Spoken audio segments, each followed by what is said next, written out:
అసలుకి దేవుడు ఎవరు అని తెలియక, ఎవరో తెలియక ఇక్కడ మొక్కి, అక్కడ మొక్కి ఎన్నో పాట్లు పడి, మనశ్శాంతి లేక ఎన్నో పాట్లు పడిన వారు ఉన్నారు.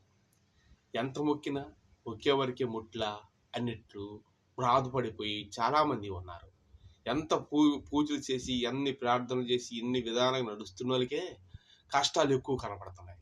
దానివల్ల దేవుడు ఉన్నాడా లేడా అనే ఆలోచన కూడా చాలామందికి వస్తుంది.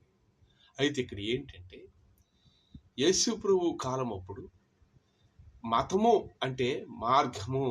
అయితే మతం అనేది ఒకటే. అదేంటంటే దేవుని మార్గమే మతం.